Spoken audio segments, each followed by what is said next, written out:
இது எந்தெந்த சாமி தந்ததையா எத்தனை பாட்ட சொன்னதையா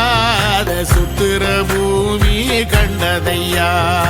அடிச்சு வீசும் காத்துலையும் அந்த தகப்பனாச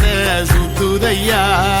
பிடிச்சு பூக்கும் வேதையிலும் ஒரு வம்சத்து கதையே உள்ளதையா 100 தலைமுறை சேர்ந்து செதுக்குன ஈர நலம் இது பாறையா வாழுவ